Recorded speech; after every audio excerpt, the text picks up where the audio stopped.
Sebulan waktu itu berapa sih untuk hidupmu di Jogja itu? Sebulan itu 100 ribu lah, 100 sampai 125. Itu aja nanti masih dibagi untuk misalnya meh pulang. Dulu ngebis dari sini Jogja ekonomi itu nggak nyampe 12.000 sampai 15.000, paling mahal 18.000.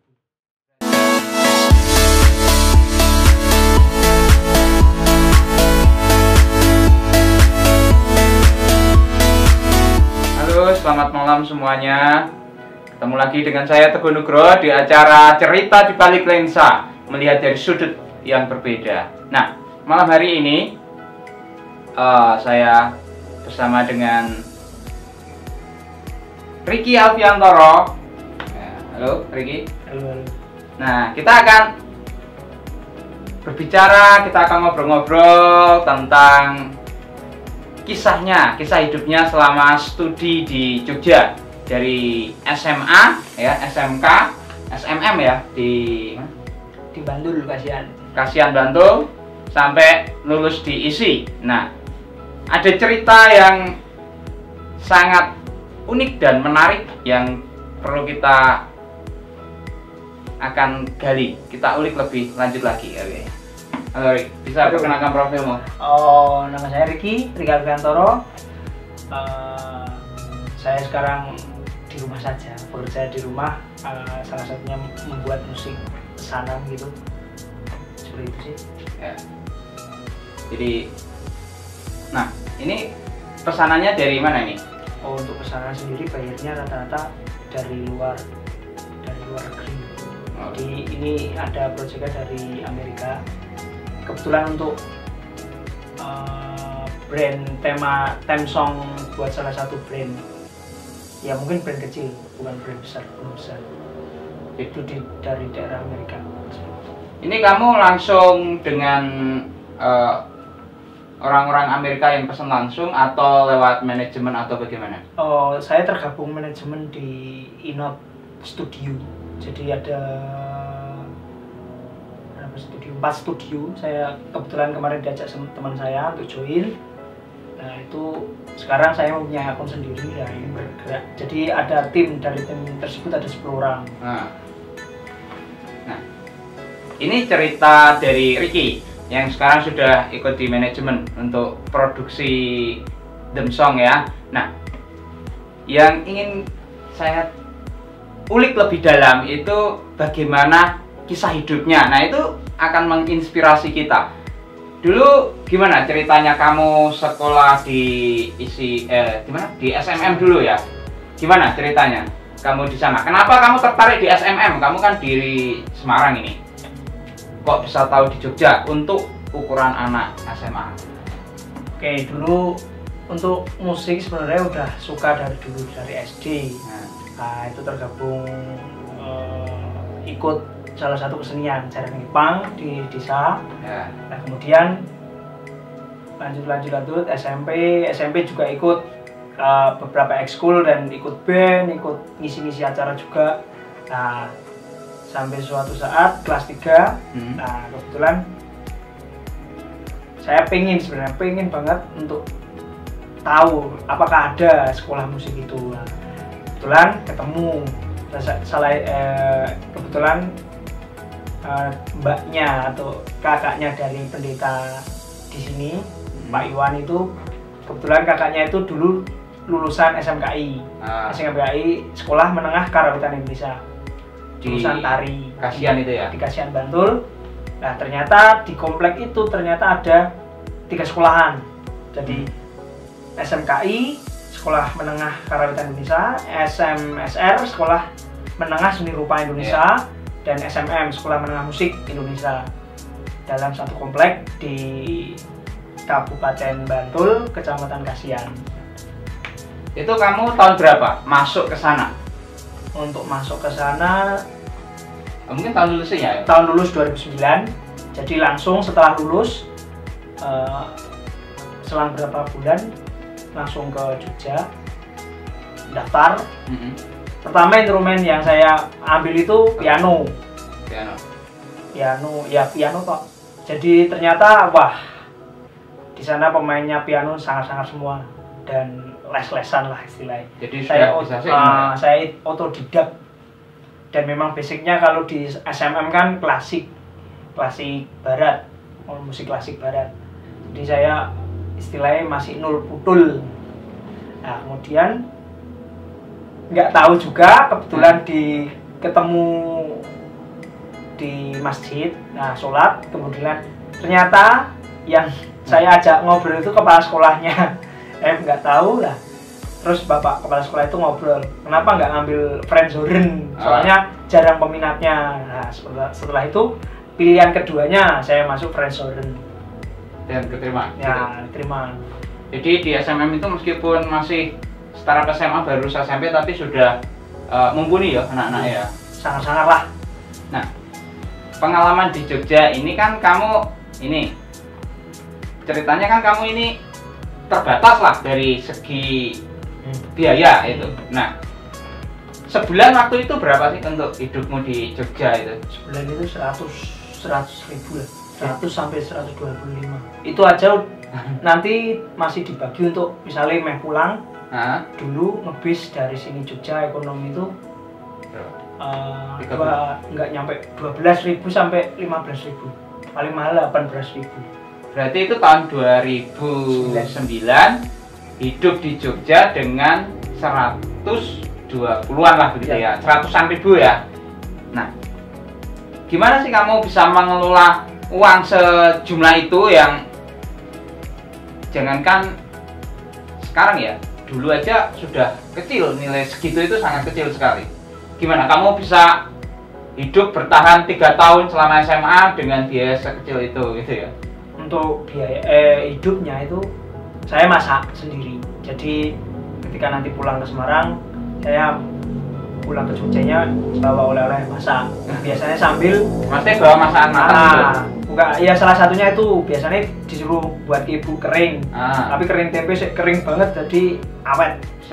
Terus sambal teri, sambal kacang, nah sama bawa beras biasanya. Sekali berangkat itu bawa beras 5 kilo sampai 7 kilo lah. Nah, berarti kamu kan kalau segitu nggak pulang setiap minggu toh? Biasanya? Dong-dongan sih kalau pulang. Nggak, jadi mungkin 3 sesasi atau sebulan sekali, bisa 2 bulan sekali. Kalau ada keadaan mendesak ya mungkin seminggu pulang. Jadi sesuai kebutuhan atau tapi kalau rutin sebulan sekali ya? Sebulan sekali pasti pulang. Uang segitu dengan pengaturan sedemikian rupa, tapi itu sekolahmu sekolah negeri ya? Negeri, SMK Negeri 2 Kasihan, Bantul. Sekolah negeri berarti bayarnya murah ya? Jadi 120 itu di luar biaya? Di luar SPP dulu dari kelas 1 itu 135 ya. Sampai kelas 3 itu 75 kayak. Kelas 3 turun malah. Tapi untuk uang sekolah sama uang kos itu sudah sendiri ya? Tidak sendiri, beda ya? Beda. Kos itu dulu pertama kali kos itu 100.000 sampai 115, mentok sampai 125 sampai SMK lulus itu 125.000. Terus makannya apa setiap hari gitu nek? Kiriman dari rumah kan habis begitu kan? Nah setiap hari itu kalau itu sudah habis cadangan yang untuk lauk kalau habis biasanya kalau pagi beli di dekat masjid itu ada mbah-mbah yang jual. Masjid depan dekat kos.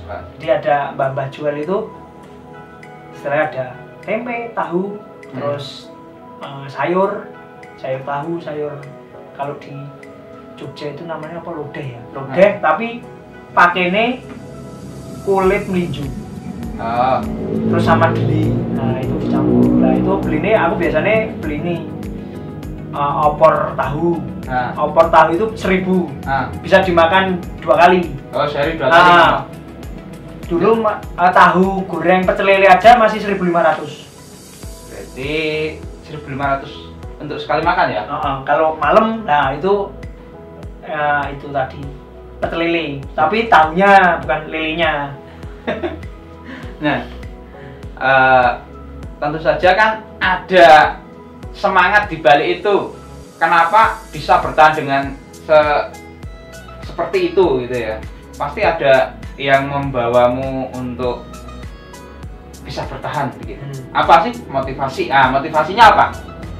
Sehingga kamu bisa bertahan dengan uang sekecil itu dan anak sekecil itu. Kalau motivasiku ya, selagi kita masih bisa makan nggak perlu enak-enak lah. Selagi masih perutnya seperti nggak lapar wes masuk. Soalnya delalah itu satu kosan itu orang Semarang semua. Banyak yang orang Semarang. Dan itu memang mereka baik-baik juga. Jadi ketika ada yang baru pulang lah join makanan. Nanti pada suatu saat gantian. Bisa juga kan ada mujikom dari beberapa anak kos. Nanti yang ada yang masak nasi, ada yang masak sayur, ada yang goreng tempe, goreng tahu, tapi pakai magicom. Seperti itu. Jadi ini ya kekuatan relasi ya, komunitas ya, komunitas. Itu kamu sendiri yang itu kan ini ya strateginya. Tetapi yang mendorong kamu untuk wah aku harus bertahan dengan kondisi yang sulit ini. Misalnya wah aku besok harus lulus masuk ke isi atau bagaimana atau harapan apa gitu yang mendorongmu sehingga masih bertahan. Kalau dulu sih pengen dari dulu kan pengen musik. Nah, kalau nggak diseriusin mau ngapain? Kalau diseriusin nanti yo adalah kebetulan teman-teman dari Semarang itu kan memang besar di kalangan ini tentara dan memang mereka itu besar di tentaranya itu bukan tentara prajurit biasa tapi prajurit korps musik gitu loh. Nah lambat laun saya kepengin masuk diajak ayo masuk korps musik wae engko lak lulus. Jadi cara pandang saya ternyata musik itu nggak cuman bisa termogen hibur toh. Ternyata di kesatuan di Mabes TNI, Mabes Polri itu juga ada kesatuan musik kesatuan musik khusus musik pemusiknya. Yang kayak ini ya, yang kayak apa? Kalau 17 Agustus yang musik itu ya. Itu marching band-nya ada juga yang orkestra di Mabes pun ada, Mabes TNI dan Mabes Polri juga ada. Mereka ya tentara dan dia tentara. Wong itu pelatihannya seperti tentara pada umumnya. Cuman dia bagian musik. Nanti cuman setelah pendidikan, nah itu fokusnya di musik. Berarti kamu pas di SMA ambil jurusan French horn, yang bentuknya kayak keong gitu ya. Nah, tapi kamu lulus 2012, kamu langsung masuk ke isi. Nah, di isi ini ketika kamu masuk di isi ada perubahan nggak? Maksudnya perubahan kehidupanmu jadi lebih baik atau masih bertahan dengan cara hidup yang lama? Gitu ya? Kalau kehidupan sih masih sama sih. Maksudnya yang kemarin 100 tapi naik lah. Karena 200 atau 250 ya. Tapi tetap masih masak sendiri, nasi sendiri. Terus paling beli sayur gitu. Dan beli sayur terus masak paling masaknya cuman masak ini toh nasi. Kalau dulu kan barengan banyak. Pas pertama kali masuk isi kan kose delalai temane cuman 2 toh. Jadi kurang rame. Pas tahun-tahun pertama nih tahun semester 1 semester 2 itu masih sepi. Itu ya lebih naik sedikit gitu ya. Nah, ini kamu masuk apa tuh di isi itu? Di isi jurusannya etnomusikologi. Itu apa? Belajar tentang apa? Musik etnis kan?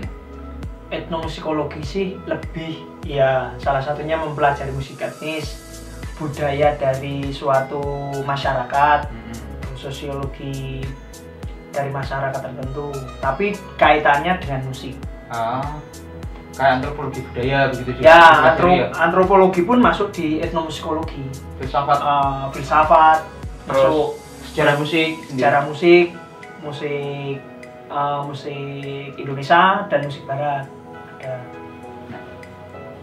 Kalau jurusan etno sendiri itu nanti setelah lulus gimana? Untuk prospek kerjanya atau prospek mungkin bukan prospek kerja ya, kerjanya lebih tapi dimaknai sebagai sebuah karya ya, karena seniman itu kan karya. Nah, itu karyanya di mana yang bisa dilakukan gitu? Banyak sih kalau, tapi itu tergantung orangnya juga. Jadi salah satunya ada pengajar, jadi pengajar seni budaya pasti di SMA SMP, dan kemudian yang baru saya tahu juga itu malah ada yang istilahnya dari kementerian itu yang mau dengan ijazah murni seni, jadi seni murni, bukan pendidikan, di luar pendidikan, itu malah di bawah Kementerian Agama untuk jadi pengajar. Jadi di MI, MTS, MA dan lain-lain, hari dan lain-lain, semua seni. Kamu berapa tahun di ISI itu? ISI 4,5 tahun. Lulus tahun berarti 2016? 2017. Oh ya. Nah. Katanya kamu kalau pas waktu sekolah sama kuliah itu dapat side job ya, job sampingan gitu, main musik katanya. Oh, kalau SMA dulu ya ikut setiap kalau sekolah kan ada nanti diajak guru biasanya. Yuk ensemble tiup ikut, misalnya ngiring nanti di gereja pas Natalan. Nah, itu kolaborasi dengan musisi gereja sama aransemen yang Pak Guru ini tadi ngajak lah, aransemen dengan brass atau alat tiup logam ini. Berapa anak sih? Jadi lumayan ya anunya lumayan sih. Ya? Lumayan. Lah dulu ya lumayan. Nah, saiki ora ono apa-apa nih. Kamu dapat beasiswa pas di ISI ini. Pengalamanmu yang paling menyedihkan ketika sekolah maupun ketika kuliah apa? Yo mesti entek kirimane.